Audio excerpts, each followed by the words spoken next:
All right. Well, good evening, everybody. We are here tonight to have this discussion about the film Still I Rise. My name is Katie Bramell. I am the Director of Museum Experiences here at the National Underground Railroad Freedom Center. And on behalf of our board, staff, and volunteers, I would like you to welcome you to tonight's film discussion. Before we get started, I would like to give a quick shout out to our members and thank them for their support, and to all of you who have supported us, especially during the COVID-19 pandemic. It is because of support from you that we have been able to provide wonderful programming initiatives such as the discussion you are about to see tonight. So at this point, I would like to just go ahead and jump on in and introduce you to tonight's panelist. We are joined here tonight by Sheri Shuster. Sheri is a documentary film director and producer interested in advancing intersectional and moral conversations about race and power. An Iranian American and LA native, her commitment to human rights drew her into the world of public policy and storytelling. For over 15 years, Sheri worked with nonprofits and elected officials as a communications and fund development director, including former U.S. Congressman Tom Lantos and the Center for Women and Democracy. From 2008 to 2012, she served as the associate director at Covenant House, California, advocating for homeless and sex-trafficked youth. Sheri is an alumnus of UCLA and the Evans School of Public Policy and Governance at the University of Washington.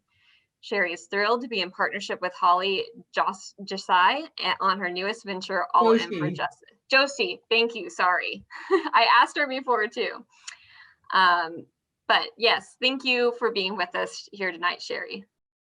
Absolutely. Thank you so much for inviting Holly and I to join you. We're both really excited to be here and are really to be just proud to be partnering with such an amazing institution. Great, thank you. And our other panelists, our wonderful panelists will be joined with tonight is Holly Joshi. Holly has been a committed community. No, it's not Josh. I'm sorry, say it again.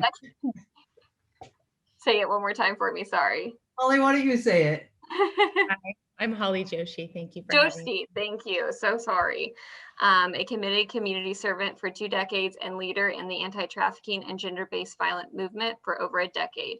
She currently works as a senior research consultant with Bright Research Group and with communities across the country, developing anti-trafficking prevention and intervention strategies as a national training consultant.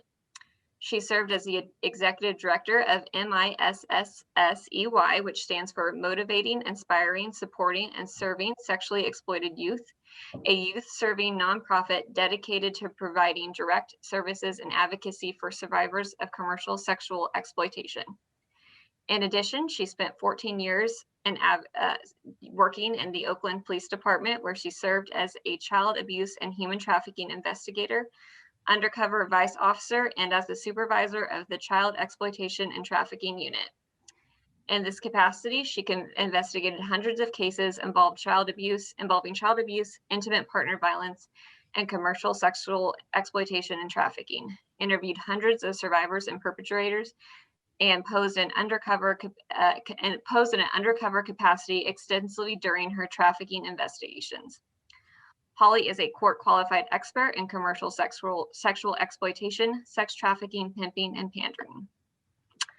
Holly was also an invited member of Vice President and then California Attorney General Kamala Harris's Task Force on Human Trafficking and Task Force on 21st Century Policing, and served on the City of Oakland's CSEC Task Force and Alameda County's Trafficking Task Force. Holly holds a Bachelor's of Arts in Criminal Justice from California State University East Bay, a master's degree in leadership for social justice from St. Mary's College of California, and is currently a doctoral candidate in education leadership at St. Mary's College of California. Welcome, Holly.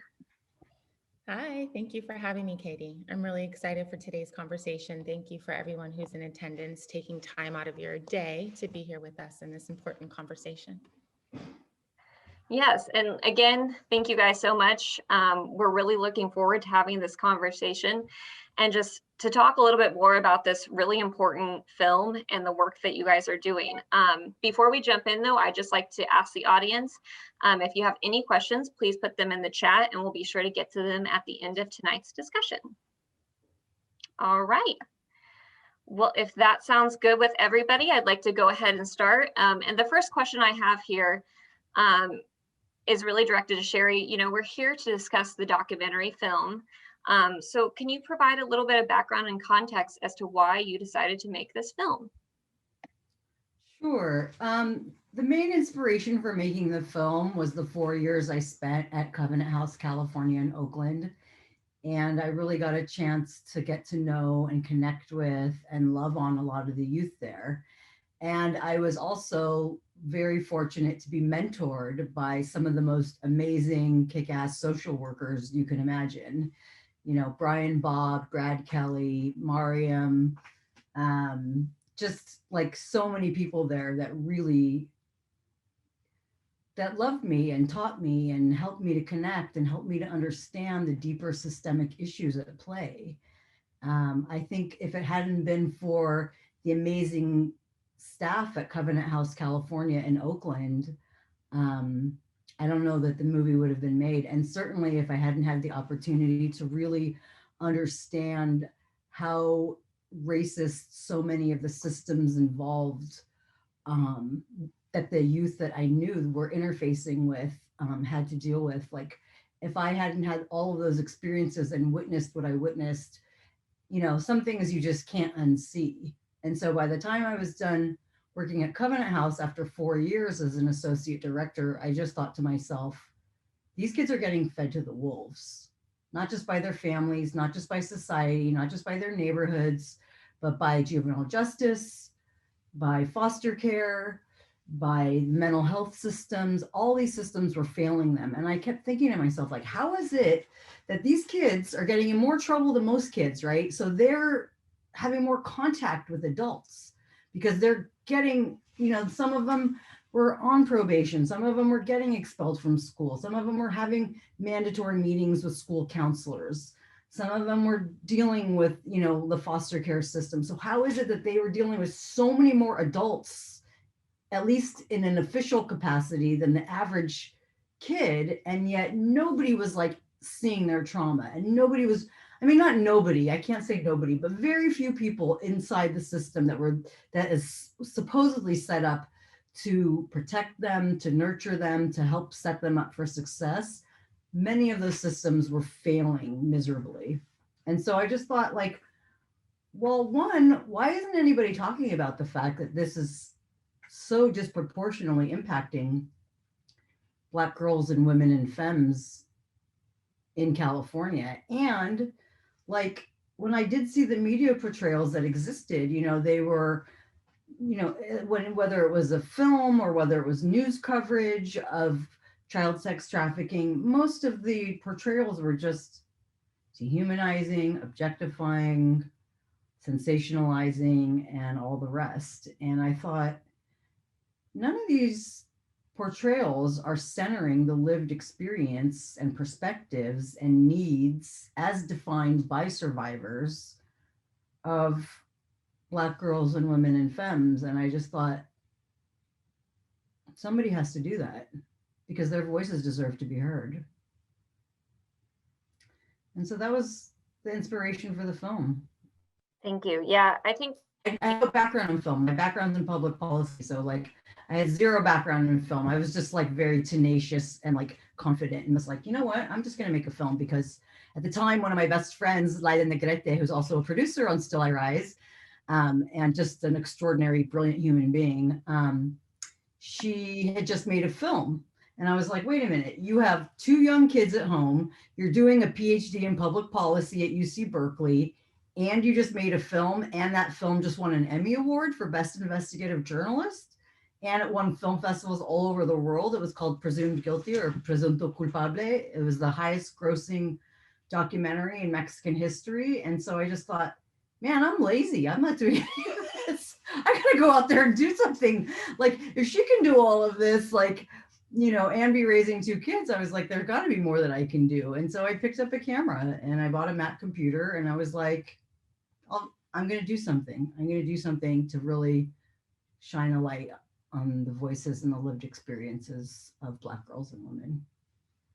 So, you know, I started at the Freedom Center in the anti-trafficking department, and I remember looking for context that kind of focused on BIPOC communities because, you know, knowing what we know that these type of things, especially with sex trafficking, affect the most vulnerable communities.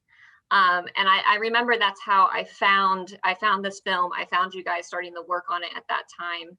And that's what I think really drew our institution to this film and to have this conversation, because what I love about it is it really kind of refocuses that lens a little bit to focus on BIPOC communities, because I think a lot of times some of the general narrative doesn't do that as well. Yeah, and it's not really on BIPOC communities, it's really specifically about Black girls and women and femmes, you know, and I think that there's an important distinction to be made just in general. Yeah, no. And I think, so for example, in the film, you know, Leah addresses that some 85% of the individuals she works with identify as Black, and that people would be, quote, horrified by how many people from communities of color have been impacted by human trafficking. So with that in mind, can you both take a moment and kind of discuss why it's so important that we kind of talk about systematic and structural racism when we address human trafficking and issues of sex trafficking?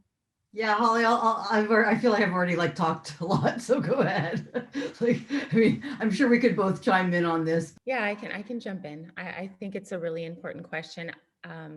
You said that, you know, Leah had mentioned that people may be horrified by how many people from communities of color have been impacted, and I'm not sure that that's the case, right? I mean, I think that I've been in the movement. I grew up in the anti-trafficking movement. I've been in the movement for almost 20 years. And what I've seen is the exact opposite of people being horrified once they understand the demographics. I remember one time, you know, working with another advocate who had invited me to be a keynote speaker. And right before we walked into the event, she told me, Holly, please don't do your Black girls and girls of color speech, because these women are women from the hills and they're mostly white, and they need to feel like this issue could impact their daughter or her friends. And I want them to give you and your organization money, and they need to believe that it could happen to their daughters or her friends. And so I just want to start with that and say that, you know, the anti-trafficking movement has really moved over this past 20 years in a very colorblind manner. And that's obviously not working for us, right? I mean, the anti-trafficking movement, the history of the colorblind kind of feminist work in America, early feminist work, is very similar to what anti-trafficking has been in this past 20 years. And what Sheri and I and many other women of color and activists and advocates in the work are trying to do is to move it towards a centered conversation about who is most marginalized, right? And we can't be disconnected from other critical movement work as if trafficking itself is the problem, right? Like trafficking is a symptom. We understand that trafficking is a symptom of the larger historical and ongoing oppressions impacting women and girls and young people of color, but particularly Black women and girls who clearly, you know, as we talk about in the film, came to this country through a transatlantic slave trade. And so the movie does a really great job of weaving that narrative together and trying to get us as society to face the truth, which is that Black women and girls have always been bought and sold in this country and haven't ever been seen as true victims of sexual atrocities or oppressions against their bodies, right? And for so long, the trafficking movement has been heavily influenced and in some spaces completely controlled by carceral system actors. So police, district attorneys, and advocates without experiential understanding of the issues. And we know that who controls the narrative controls the definition of the problem, right? And whoever controls the definition of the problem controls the proposed solutions and the resources. So system-centered conversations focused on crime and punishment and arrest and control as the way to safety is not in alignment with the perspectives of many, many survivors, particularly survivors of color.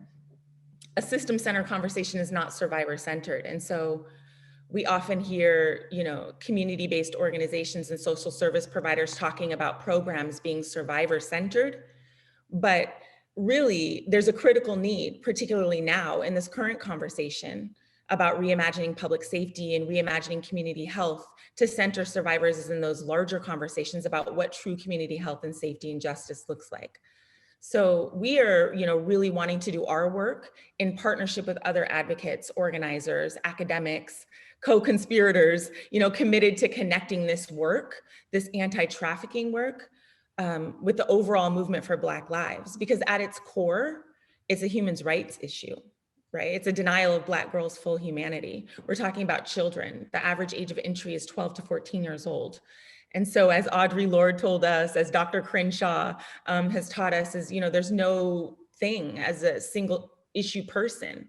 And so we can't live single issue struggles, right? And so what we're really trying to do through the film and through our work is to engage in intersectional movement. Thank you for that. To kind of piggyback off that a little bit, Holly, from your experience with the criminal justice system, how, in your opinion, can we use the system, as Dr. Crenshaw mentions in the film, to protect exploited girls without criminalizing them? Yeah. I mean, that's a great question and really difficult. I think, the current system as it stands is highly flawed and in many, many instances harmful, right? And the current conversation about defund is really a call to reallocate resources to community and to community-based prevention and intervention solutions, which I support.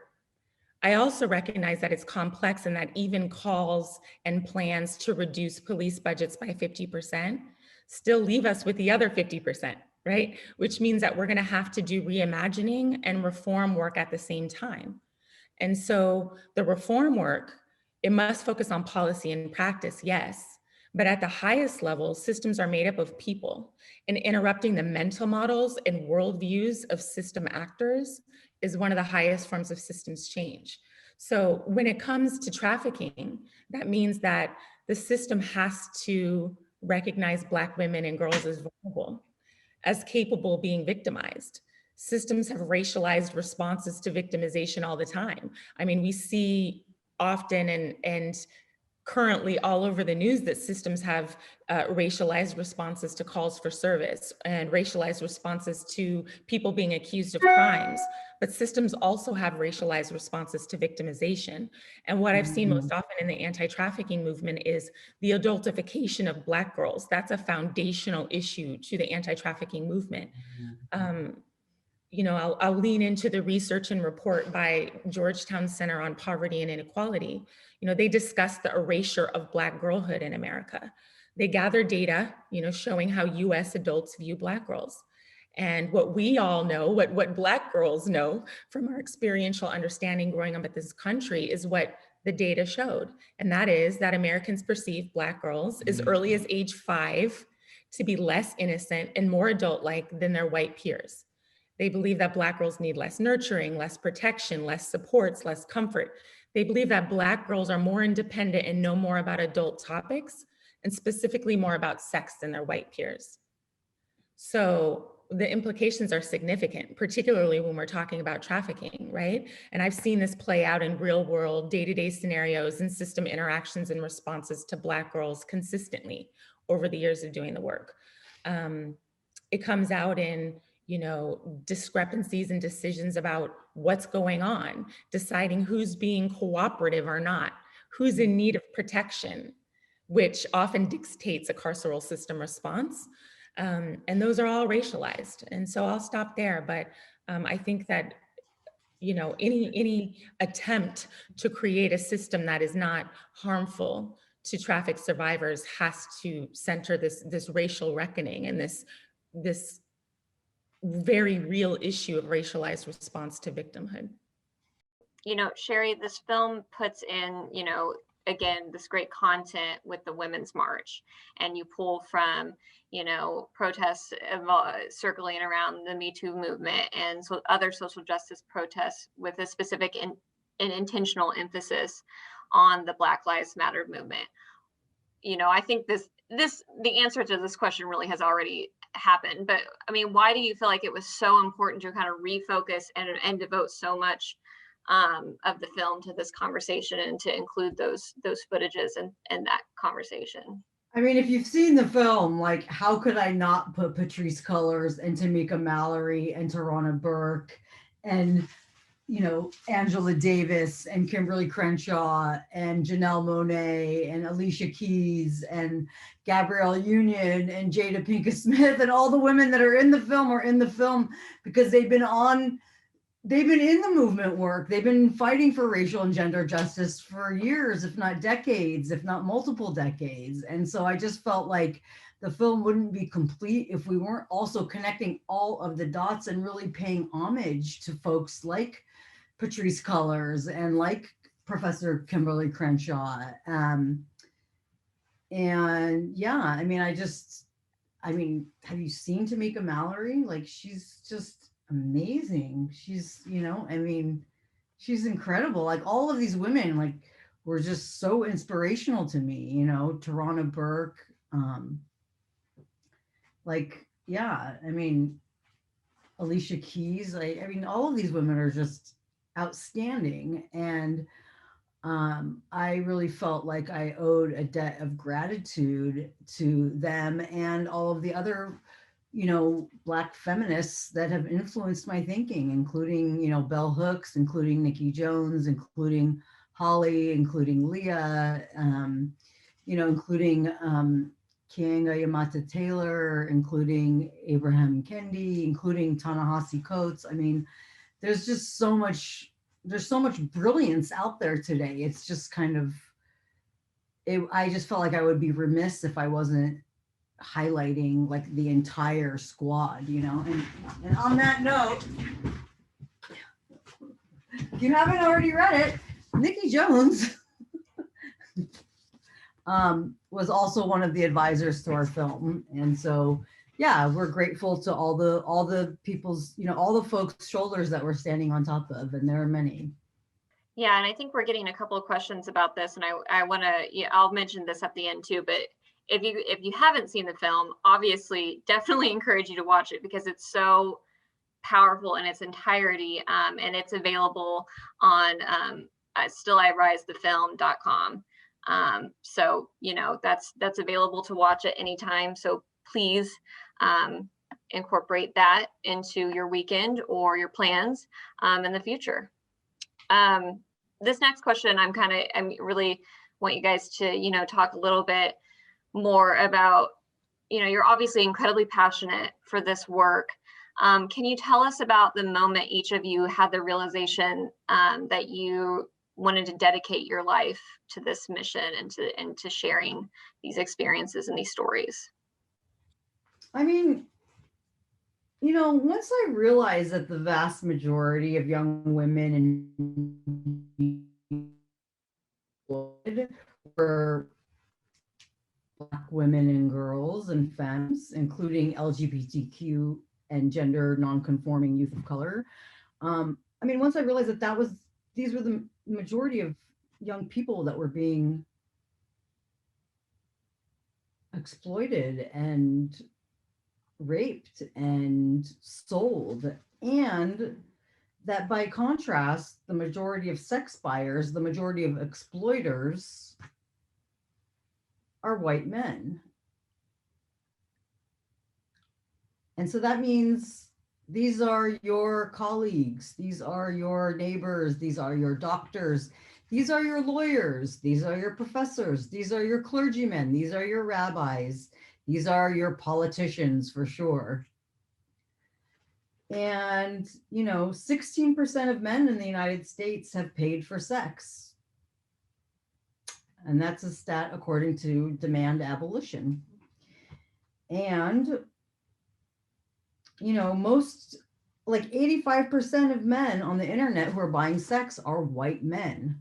So is it a mystery that most of the women that are being exploited are Black women and most of the men that are doing the purchasing are white, and then this is operating in some, just colorblind way? I don't think so. And so, when I read that in 2017, there was a study that was done that showed that, for example, in Minnesota, it's a pretty white state, uh, you know, they found that the majority of buyers, sex buyers, exploiters rather, the majority of exploiters in that state are white, middle to upper class, married. Yes, married men. That means women in Minnesota, you should be maybe having some conversations with your husbands.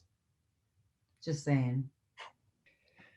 Sheri, Mhm. I love you, girl. Okay. It's always like, I can't with you, girl. I can't.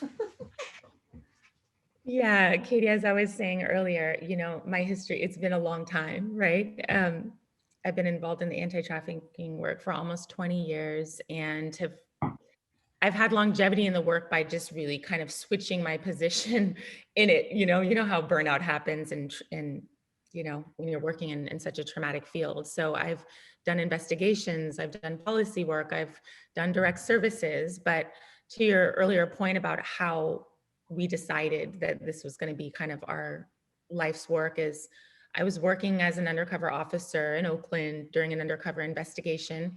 And I had been an undercover officer at that point for a few years, but I was really focused on, and I was very young, and I was very focused on interrupting violent crime in the community that I had grown up in. So trying to interrupt, guns being bought and sold in the city and all of those types of things.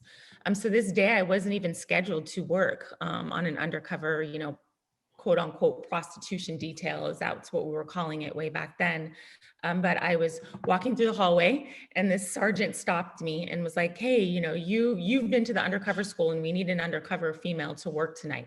And if you don't do it, then this other, woman is going to have to go stand out on International Boulevard by herself. And you know how dangerous that is. So I really did it as a favor to this other female police officer, because at that time there were probably only 4 female police officers in the entire city of Oakland that had undercover training and experience. So I was going to go stand on International Boulevard to support them in this undercover operation just for the night. But when I went out there and I stood on International Boulevard, right, and I grew up in Oakland, so I was used to going up and down the same street. It just was life changing, and it was really career changing because number one, it was the first time, honestly, in my career that I was scared, because it was just the violence in which the exploiters were running the track was really palpable. And then about 4 hours into my shift, I looked across the street and I saw a 15-year-old girl standing across the street. And so in that moment, I thought, this is an act. I'm pretending. I have a gun under my mini skirt and a wire, and there's 20 cops around the corner ready to back me up anytime I say something is going wrong. And I'm not really getting into cars with these men. And across the street is a little girl, and this is her real life. It was absolutely the defining moment of my career, in which I didn't care, honestly, about much anything else. And so I started just investigating, like, what's happening in the city that I grew up in with girls and women that look like me. And that was, 20 years ago. Thank you guys for sharing that with us. One point too that I kind of wanted to focus on that I think is really important. There's Leah in the film mentions the use of specific terms like victim in the film, and Holly, you address the use of the language around trafficking as well. So how does the way we craft our words impact survivors and their community? And how can reframing the narrative make a difference to traffickers, the survivors, the public, and our policymakers? Yeah, words mean things, as my friend Anat Shanker Osario likes to say. Words mean things. And so framing is extremely important. If you read any George Lakoff or any of these other cognitive linguistics who focus specifically on framing, the way we frame the problem oftentimes also defines the way we frame the solutions. And so language is super important. And oftentimes like Holly said, you know, victimhood is very racially coded, and there is no such thing as a child prostitute. So using that language only serves to reinforce and dehumanize children. And yeah, language is super important. And that's part of why Holly and I are launching a new venture called All In for Justice. And one prong of our future work is going to be training the media on how to use appropriate framing and ethical language, and to be able to create multidimensional and compassionate and accurate perceptions of girls and women and femmes who may have lived experience with human trafficking.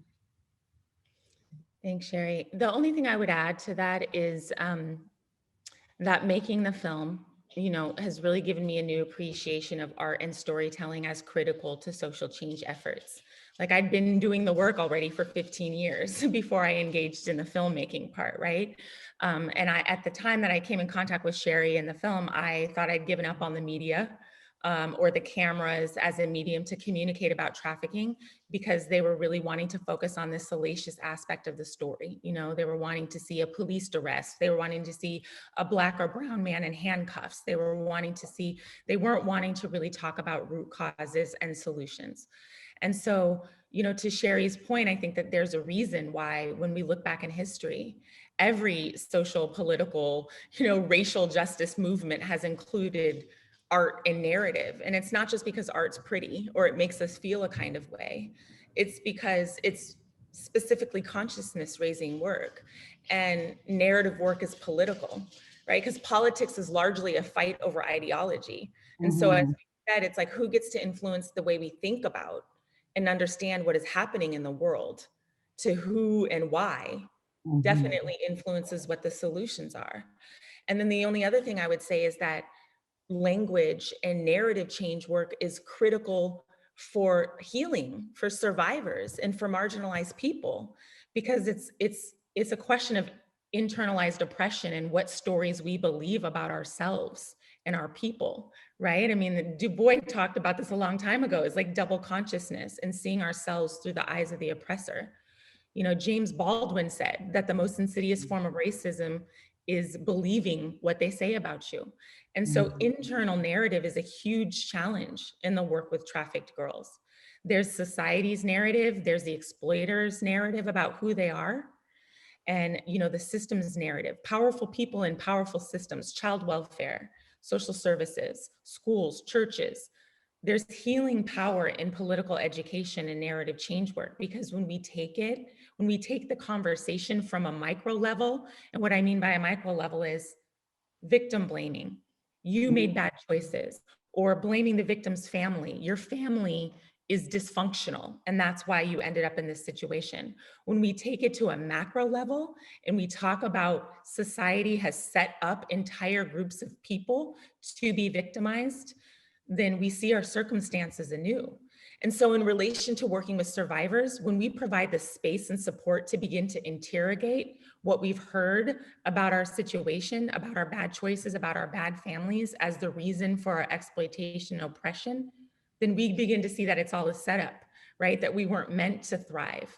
We were brought here being bought and sold. And that awareness can be healing, right?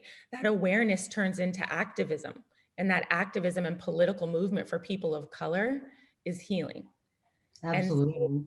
yeah, so that's, you know, just another, like, sometimes often not discussed part of the importance of narrative change work that I really wanted us to ground in and to uplift today. Yeah, I mean, I think ultimately we are the stories we tell ourselves about ourselves. And a lot of that is informed by what we see in the media and what friends and people that we love and respect and admire reflect back to us. And so if all the stories you know about yourself are like, make you feel ugly or make you feel unwanted, make you feel disposable, make you feel small,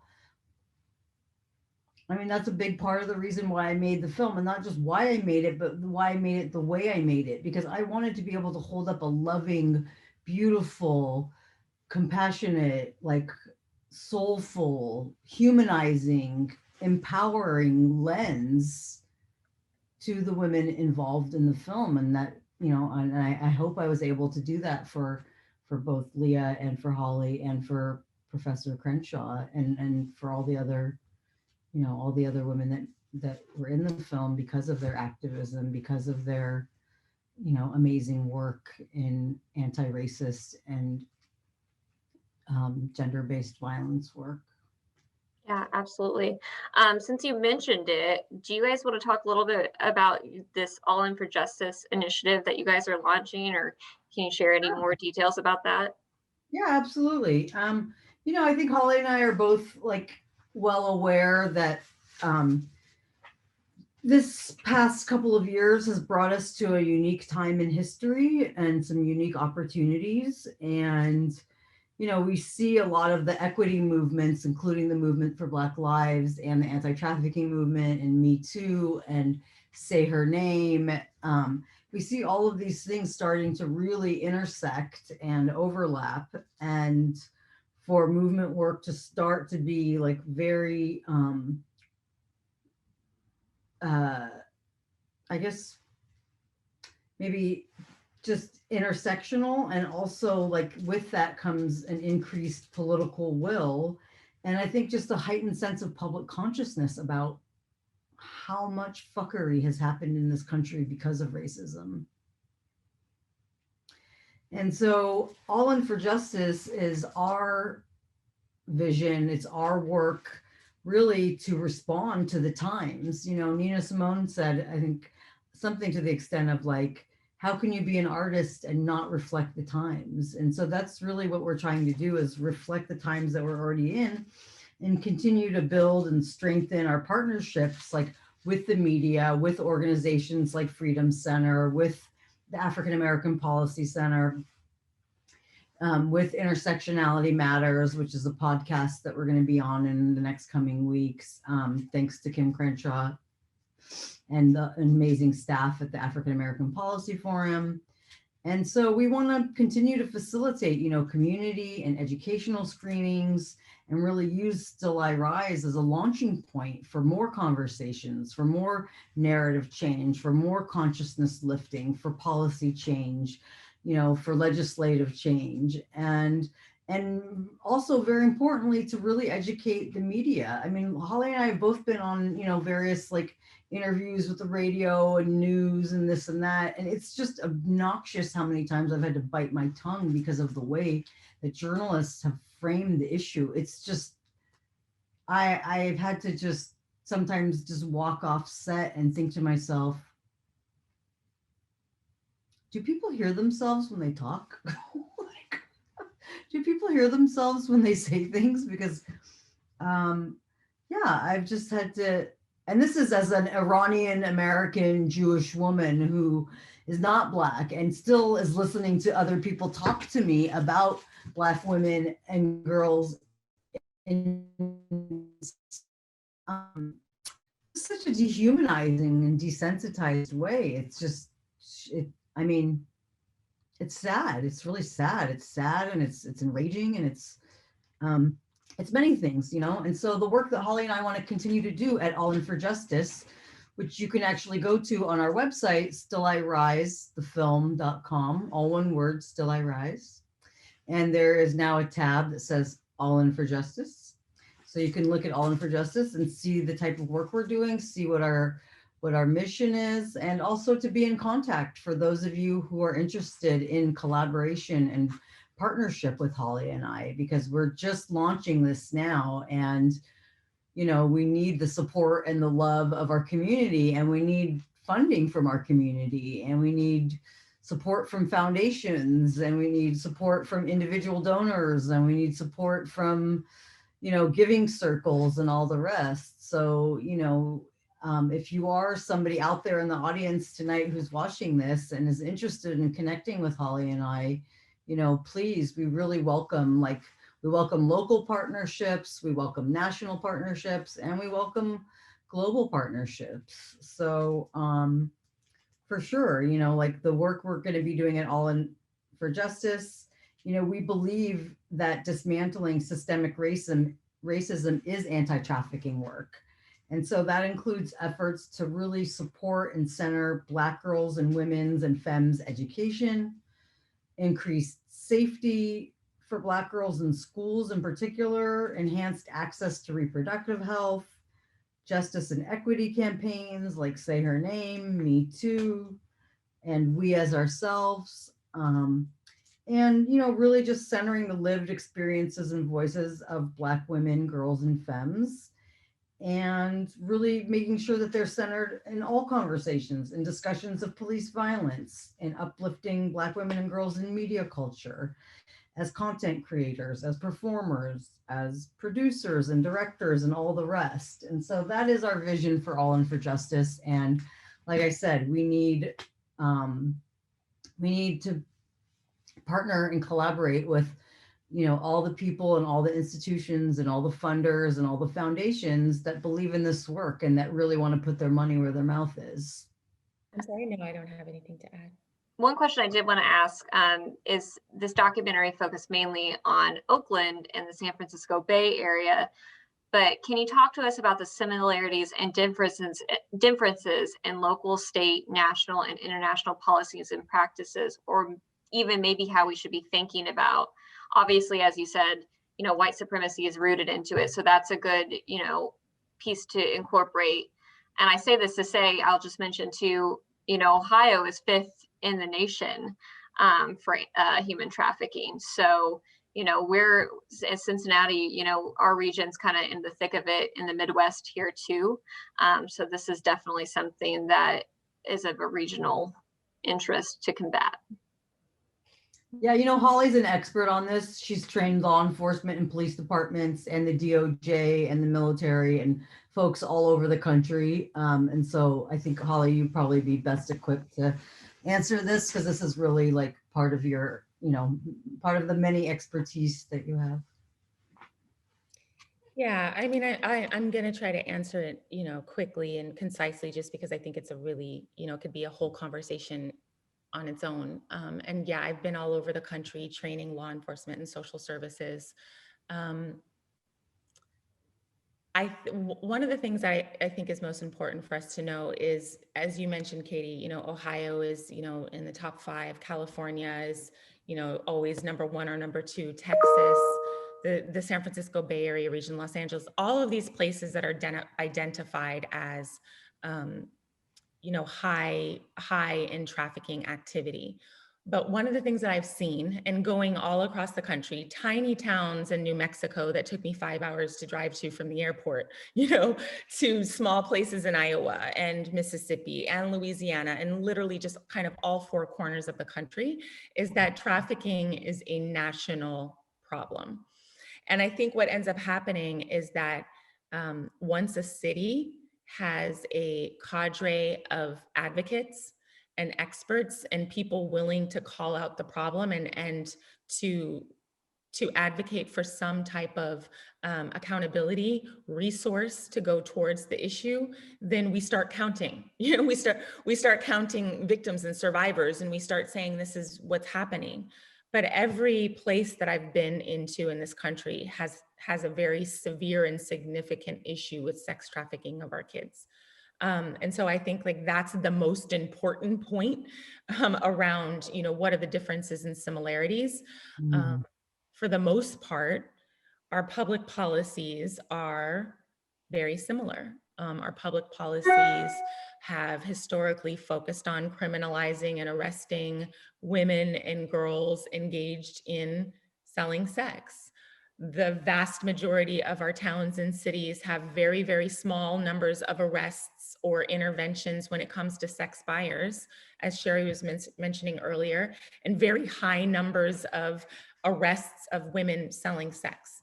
And the vast majority of our communities, cities and towns and counties across the country have hardly any dollars going towards prevention and intervention. I mean, I think those are the most striking similarities, right? And so it's a national problem. I don't have a lot of international experience or expertise, so I'll definitely leave those questions to people that have lived in professional experience in those areas. But I think it's a national issue. It's all of our problem, and it's really about public policy, narrative change, and resources. I could speak a little bit about, I mean, I don't have like an in-depth necessarily knowledge of the international comparative law or comparative policy on the issue, but I am right now actually in Northern Ireland, right outside of Belfast, in a city where the Civil War here started, called Derry. And, I think that some of the risk factors are similar here, for example, in Northern Ireland. Insofar as like, you have kids who are coming from intergenerational poverty, intergenerational trauma, oppression, internalized oppression, specifically from the Catholic community in Northern Ireland that has been, colonized by the British and treated as second-class citizens by the, Irish Protestants who were relocated here specifically to oppress and outnumber them. So yeah, I mean, I definitely think that there are some similarities in terms of, just risk factors. If you look at like the ACEs study, adverse childhood experiences, which is now turned into PACEs study, because they also want to include, obviously like protective factors and factors that deal with resiliency and whatnot. But I do think like a lot of similar issues in terms of vulnerability and risk exist here. The main difference is that Ireland is an extremely white country, and so I would say the divide is not necessarily as informed by race here, but that's because there's only one race here.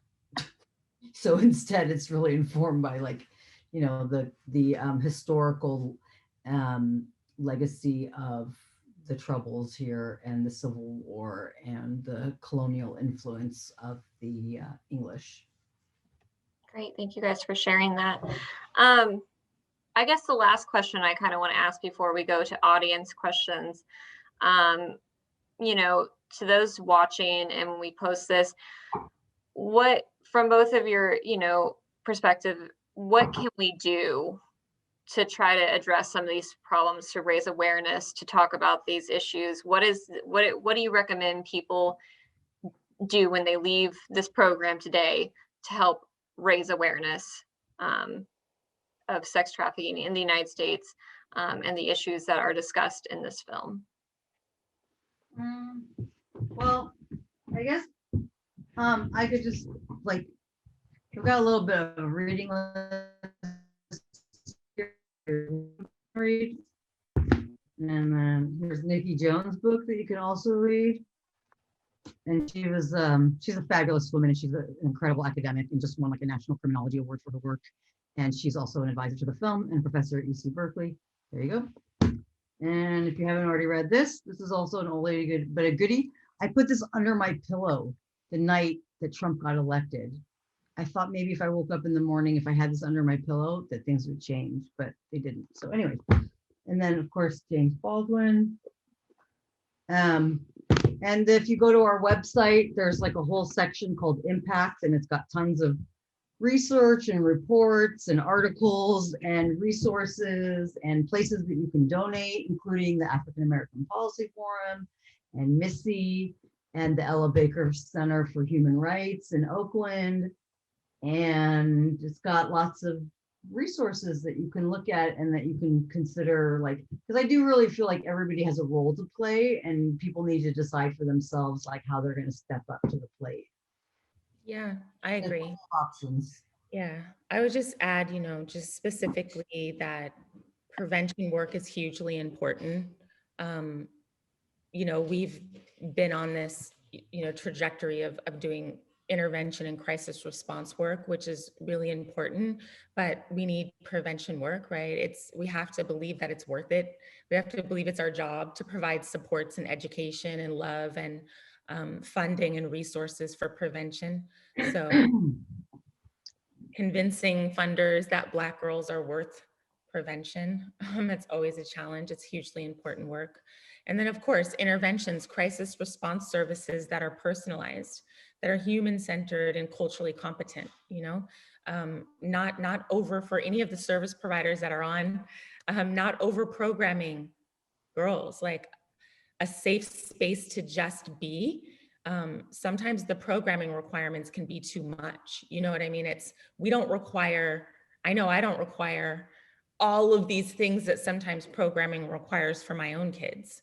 And so I think that the over programming and the making sure that they have to hit this mark and that mark and this mark, it's like they really also just need a safe place to be in a relationships with loving adults, and their basic needs met. And of course, education and advocacy, you know, what we're trying to do here today. So thank you again, Katie, for holding this space for us.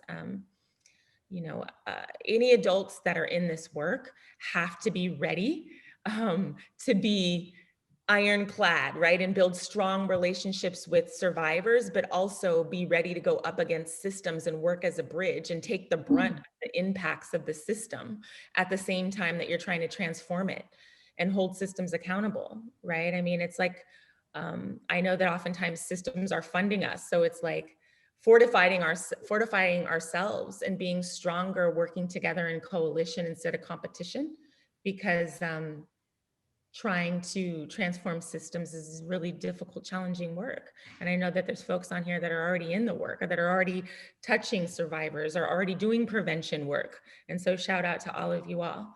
And of course, policies that are created with and for survivors, right? And like we've been talking about this entire time is culture change work. Culture change that seeks to address root cause and engage movement work intersectionally and in collaboration, because culture at the end of the day eats policy for breakfast. And so making sure that we're doing policy work and culture work together and at the same time. We do have a couple questions that I'm going to try and decipher here in the chat. One, to say one other thing, just yeah. to dovetail on what Holly said, is that funders and programmers and social workers and everybody who's involved in systems that touch the lives of young people, you need to trust survivors. You need to trust women. You need to trust girls. They know what they need. They're the expert of their own lives.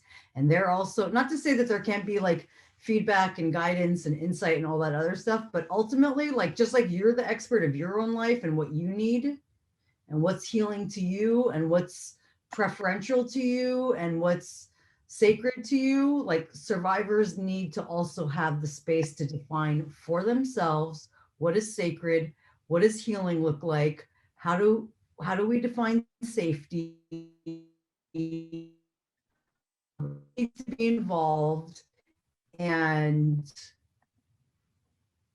who needs to stay out. Thank you. Thank you for sharing that, both of you. One question from the audience, and I don't know, if you can address it, but to what degree have Black male activists been involved in the advocacy work of child sex trafficking? Well, some of the most brilliant and incredible men that I've had the opportunity to learn from are Black men, and in particular, Black queer men. I mean, the social workers that I was mentored by, throughout my life and in the movement work, were, I would say, like 50% were just, loving, stable, humanizing, brilliant, creative Black men. And I'm so indebted in particular to Brad Kelly and Brian Bob and all the folks that I got the chance to work with and be mentored by. Yeah, so that's what I would say to that in terms of my own personal experience. Yeah, I mean, my experience is that as I said earlier, the trafficking movement for the last 20 years that I've been involved in it has largely been run by white feminists. I mean, it's just, it really has been. I'm just going to be honest, right? It's been like other gender-based violence work in this country. White feminists tend to get funding. Gender-based violence organizations run by white women get money.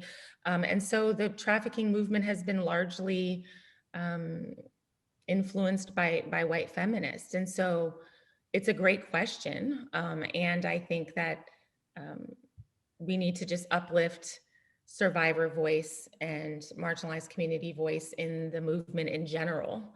And yes, Black men are welcome. You know, everyone's welcome. I really truly believe in, you know, cross racial movement work.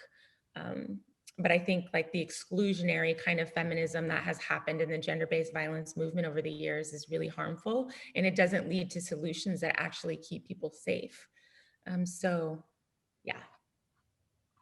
No, thank you for sharing that. I feel like we talk about this a lot in a lot of our topics, and I feel like some things would be a lot better if white women, myself included, I you know, identify as a white woman, if we just learn to not center ourselves in these conversations as much and uplift the voices. So that's an incredibly important point, I think. One question I feel like is simple. Is All In for Justice a 501c3? We are in the process of obtaining our fiscal sponsorship. And so by the first week of May, we will have a fiscal sponsor, fingers crossed, and we will be able to receive donations and start writing grants and line up our team of founding donors. We're looking for basically 10 founding donors to help us start our organization and become, you know, have some financial security. And that would be like 10 founding donors who are able to each come in at around $50,000 to $100,000 per individual. So yeah, that's our vision right now. All right, and the last question I'm pulling from the chat, which I think is an incredibly interesting one. Many young boys and men are deepening and actively desensitizing their perversions. Sorry. I tend to view it in a muscle memory kind of way. How can we align with artists such as, say, Cardi B, to reflect strength and enjoyable consensual grown experiences, while still honoring that many of us have a modest protective attitude? I don't really think that's in our purview. I think people need to do what they feel comfortable with. I don't really think we're like there to answer like deep personal questions about people's love lives. I think, you know, whatever two consenting and informed adults willing to do, like who are over the age of 18 and like, you know, where there's no like serious power discrepancy financially, emotionally, or otherwise. Like, I don't really have much to say about it. All right. Well, with that, I think I want to give you guys an opportunity. Is there anything else that you would like to say that we haven't got a chance to touch on tonight, or anything that you would like, you know, to leave our audience with? I know just to let the audience know, Sarah's sharing all the links from the books Sheri's mentioned, the Still I Rise film website, so you can interact with the things mentioned tonight and also watch the film. But anything else you would like to leave us with, guys? I just wanted to say thank you to all the people who helped support and fund the film. You know, Jamel Perkins was our biggest funder. The Berkeley Film Foundation gave us several grants. We had funding from Elizabeth Rosner. We had funding from Ruth Harnish's foundation, you know, Awesome Without Borders. We had a pretty considerable amount of funding from PricewaterhouseCoopers, surprisingly, and Danny Wallace, who heads up their tech division there. PwC gave us a grant from their charitable foundation. We got funding from Laida Negrete. We got funding from Laida Sansores. So just, you know, I know I'm forgetting like probably many people who funded and supported and loved on and helped us to accomplish this, including James Grissom. Hi, James. You're graduating from USC soon. We love you. We're going to be with you soon. Yeah, so just to say thank you and really appreciate like that in many ways this was a team effort. And you know, thank you to DJ Johnson, who is a professor of film at USC, who helped guide me throughout this whole process. Thank you to John Nutt, who was my film guru and mentor. And thank you to Holly Joshi for like trusting me and like, you know, helping me build a beautiful film and a wonderful friendship. Thank you to Leah Albright Bird for also trusting me with her story. And, you know, and I really felt like a very sacred trust with Holly and with Leah in particular. And, you know, yeah, I guess I just feel really like humbled and honored to be in the company of such amazing women and a few men. All right. Well, I also want to thank my husband, Rory Duffy, who is the executive producer, who helped make all of this happen. So thank you, Rory. All right. Well, thank you guys. I know you both, you know, we're in Eastern time zone. You guys are not. So you're both in, you know, we got UK, Ireland time zone and California. Yes. Thank you so much for taking time out of your day, the end of your day, to have this conversation with us here tonight. I very much appreciate it. It's being recorded, so it'll be posted. And for everybody else, thank you for joining us. Our next virtual conversation is May 11th at 6 p.m. And it'll be about revisiting Black Wall Street. So for, you know, all of our program updates to donate, go to freedomcenter.org. Otherwise, thank you guys. Sheri's showing some books. All of these are on their website. You guys have more interesting things to say than I do, for reals. Very great books. Thanks everyone for coming out. Appreciate you. Thank you so much. All right. Thank you, everybody. Have a good evening. Thank you to the Freedom Center for having us.